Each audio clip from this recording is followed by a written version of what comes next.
What would life actually be like for Sean Diddy Combs behind bars?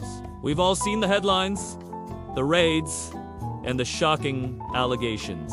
But if the music mogul is convicted, what does the day-to-day reality of prison life hold for someone who has lived in the lap of luxury for decades? Let's break it down, because the transition from a billion-dollar empire to a federal penitentiary is one of the most extreme falls from grace imaginable. First, let's talk about where he might end up. Given the federal nature of the investigations, if convicted, Diddy would likely be housed in a federal prison, not a state one. The Bureau of Prisons, or Bob, has different security levels, from minimum security camps to maximum security facilities.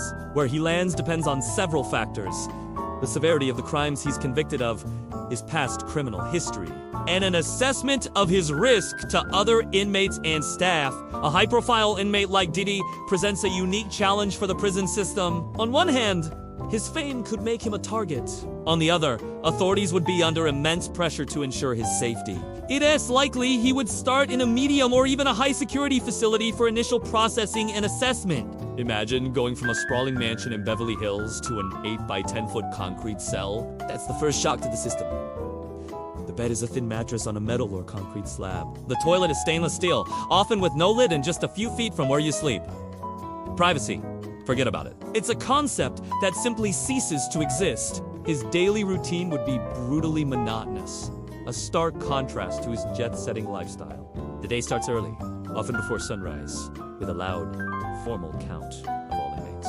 Breakfast is served at a specific time, and the food is a world away from the gourmet meals prepared by private chefs. We're talking about mass-produced high-carb, low-budget meals designed for sustenance, not pleasure. Portion sizes are strictly controlled. After breakfast, it's off to his assigned job. Every able-bodied inmate in the federal system is required to work. These jobs are far from glamorous. He could be working in the kitchen, doing laundry, cleaning floors, or maybe even in a prison factory program like Unicor, manufacturing goods for government agencies. The pay, pennies per hour. We're talking maybe 12 to 40 cents. That money would go into his commissary account, which is his lifeline to the outside world. The commissary is the prison's general store. This is where Diddy would use his meager earnings or money sent from the outside to buy basic necessities that the prison does unprovide for free, or to get some simple comforts. Things like better quality soap, extra snacks like ramen noodles or chips, a radio, or even a pair of non-standard issue sneakers. But there's a strict monthly spending limit, usually around $360. For a man who could drop that on a bottle of champagne without a second thought, this limit is a powerful equalizer. He can't just buy his way to a better life inside. What about his social life?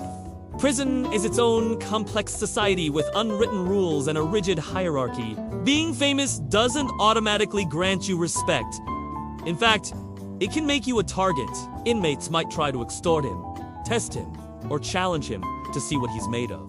His celebrity status is a double-edged sword. Some might see him as a source of potential legal help or outside connections, while others will see him as a symbol of the system they despise. He'd have to learn to navigate this treacherous social landscape very quickly. Finding a small, reliable group or car to associate with would be crucial for his survival. This isn't about making friends. It's about mutual protection and having people to watch your back. The loss of control would be profound. On the outside, Diddy was the boss. He called the shots, ran multiple businesses, and had an army of people to carry out his every command. Inside, he would have zero control. Every aspect of his life would be dictated by the prison guards and the institution's schedule. When to wake up, when to eat, when to work, when to sleep. Even simple things like making a phone call are a privilege, not a right.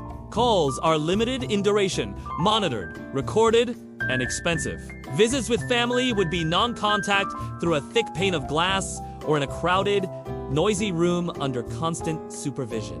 The designer clothes, the luxury cars, the yachts, all gone. He'd be issued a standard prison uniform, a number, and would become just another inmate in the system. Let's think about the psychological toll. The sensory deprivation is one thing, But the constant noise, tension, and threat of violence is another. Prisons are loud, stressful environments. The clang of metal doors, the shouting, the constant state of high alert, it wears you down. For someone accustomed to a life of comfort and control, this environment could be devastating. Many former high-profile inmates have spoken about the deep depression and anxiety that sets in. The feeling of powerlessness is all-consuming.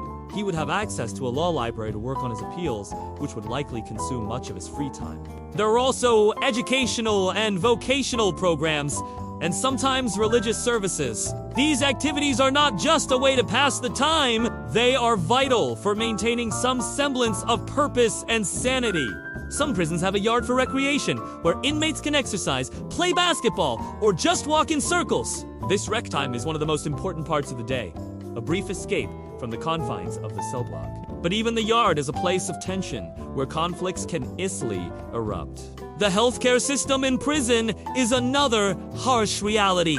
While inmates have a constitutional right to medical care, the quality and accessibility are often criticized. If he has any health issues, getting timely and adequate treatment can be a challenge.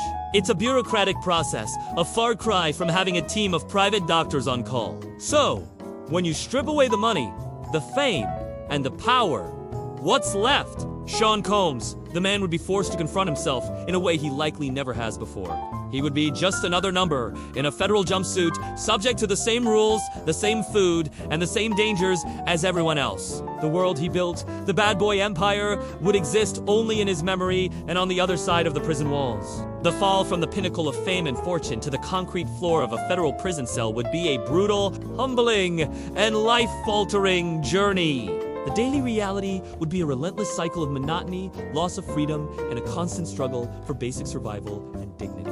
It's a world that is designed to break you down, and whether someone like Diddy could endure it is the ultimate question.